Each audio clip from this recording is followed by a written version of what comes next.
দর্শক শ্রোতা বন্ধুরা, ডিবেট উইথ রানা চ্যানেলের পক্ষ থেকে আপনাদের সকলকে স্বাগতম শুভেচ্ছা। বন্ধুরা, সারা দেশে 516 সাব রেজিস্ট্রার অফিসকে কেন্দ্র করে 18 সহস্রাধিক নকল নবিশ রয়েছে। চাকরি স্থায়ীকরণের দাবিতে জাতীয় প্রেস ক্লাবের সামনে বিপুল সংখ্যক নকল নবিশ গত 3 দিন ধরে অবস্থান কর্মসূচি পালন করছে। এর মধ্যে বিরাট একটা অংশ রয়েছে নারী সদস্য। দাবি পূরণ না হওয়া পর্যন্ত তারা ঘরে ফিরে না যাওয়ার অঙ্গীকার করেছে। তারা এই দাবি জানাচ্ছে প্রধান উপদেষ্টা ও সংশ্লিষ্ট উপদেষ্টার নিকট।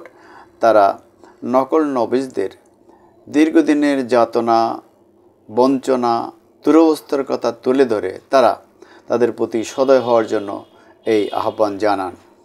আজ জাতীয় প্রেস ক্লাবের সামনে তাদের এই সমাবেশকে কেন্দ্র করে বেশ উত্তেজনা দেখা দেয়। আমরা যে মঙ্গলদলীয় ভাই বোনেরা কাজ করি, এসএসসি পাস থেকে শুরু করে মাস্টার ডিগ্রি পর্যন্ত কমপ্লিট করা আছে। অতএব আমাদের এই কাজ করার জন্য আমরা অযোগ্য না।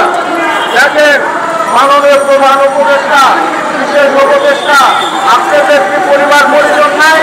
আপনারা কি জানেন যে সাধারণ নকলভাবে অনাহারে অর্থাহারে চিন্তা করছে তাদের ভাবনায় আজকে 25 দিন যাবৎ এখানে অবস্থান করতেছে। আপনাদের বিবেকের কারণায় একটু এদেরকে সান্ত্বনামূলক কোনো কথা বা আশ্বাস দেওয়া ছিল না, কিন্তু আপনারা সেটা করেন নাই। আমি মনে করি আপনারা বিবেক মানল, আপনারা অবশ্যই আমাদের কাছে সাড়া দিলেন। উপদেষ্টা পরিষদের সদস্য আপনাদেরকে অনুরোধ করি, দেখেন এই যে বৈষম্য বিরোধী যে আন্দোলনটা হয়েছে, এই আন্দোলনের সাথে নকল নবীন ভাই বোনেরা যোগদান করে নাই, তারা আন্দোলনে অংশগ্রহণ করে নাই, অবশ্যই করছে। কিন্তু আমাদের দিকটা আপনাদের বিবেক দেখলেন, বিচার বিশ্লেষণ করলে অবশ্যই আমাদের একটা স্থায়ীকরণের জন্য একটা ব্যবস্থা আপনারা করবেন, এই আশাবাদ ব্যক্ত করি। অত্যন্ত সুমুখের পরিচয় হল সত্য যে সামনের জেনারেশন মহোদয়রা তারা আমাদের সাথে একমত পোষণ করে আমাদের এই আন্দোলনকে সহমর্মিতা এবং একমত পোষণ করেছেন। তাদেরকে আমরা অন্তরে অন্তত ধন্যবাদ জ্ঞাপন করি যে অত্যন্ত করে হলেও তাদেরকে সুমুখীর উপায় হয়েছে, তারা আমাদের সাথে একমত পোষণ করেছে। নকল নবী ভাই বোনেরা, আপনাদেরকে এই আন্দোলনে